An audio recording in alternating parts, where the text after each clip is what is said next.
तनी हने आइबा का कहले भैया? हाँ हो सही कहती है वो टोला के पुरनका चाचा के लड़की। अच्छा देखबे हम जाति का पमरिया है, खाली बरहुआ होला ना कबड्डी बगलिया में खेलल जाए। बड़ी मार खाइबा बात कही का है? सचमुच कही ए सुनबे कन्हवा पर से हाथवा हटाओ तेज जरता।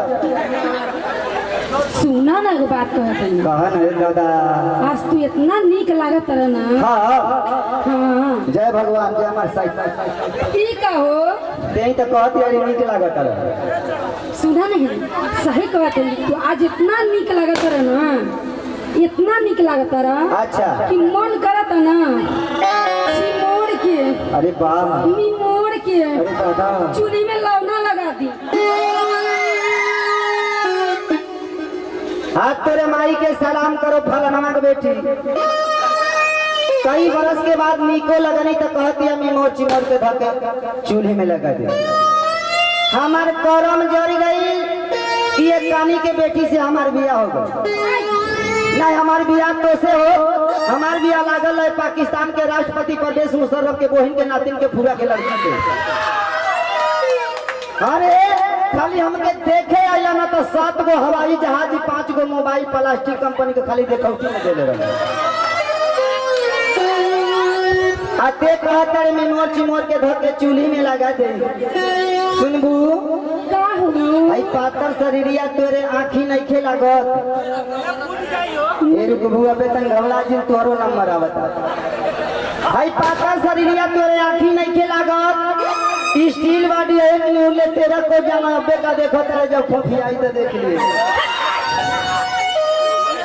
ये बता मैं मोर चिमोर के धर के चूल्ही में लगा देवी, माटी का तेल गिरा देवी, माचिस मार देवी, जब देहिया ले हमरे आँच लागी अपर अनवा फत फदाई कहीं वही में हाथ गोड़ पसरनी तक के चूल्ही का मोहन तो चढ़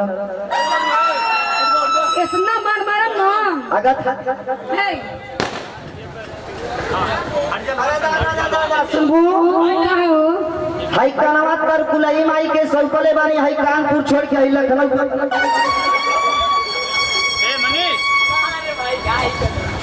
देखबे हरियर की हम बुझत तानी दादा पहले हो तो पहले बुझाता आज हमार मानी छुट्टी। का लौका का देख हमेशा जहन आज तय से मारल मत कर बाबू। साल भर से तोके बराबर तानी हमेशा मत मार। ऋषि में कहीं एक दिन हम मार दे तो 9 महीना खटाई चटबी। आई एक बार पुनः आई एक बार पुनः Mumbai star musical orchestra group organiser Ajay सानी स्टार जी आप पधारी हुए सभी बराती मेहमानों का हार्दिक अभिनंदन वंदन नमन स्वागत करते हुए लेके चलते हैं ऑडियो गीत हो।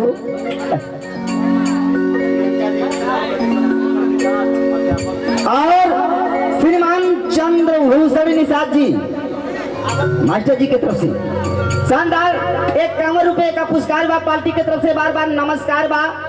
लेकिन तुहार का विचार बा मास्टर जी एगो बात ही कहता है। जय हो जय हो। हेलो पहले बतिया सुन लगत हाथी दुकान आगे करो पाछे मत करो दादा। जय हो इहो ढंग सीखा।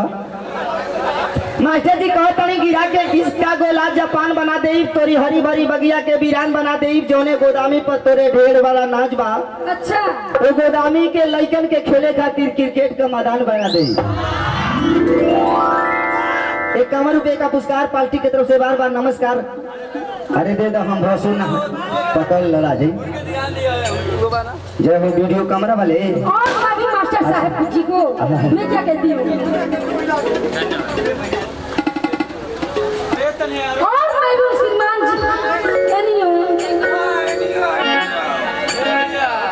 उनकर तो मुंह सुखा गया पूरा झुरा गया।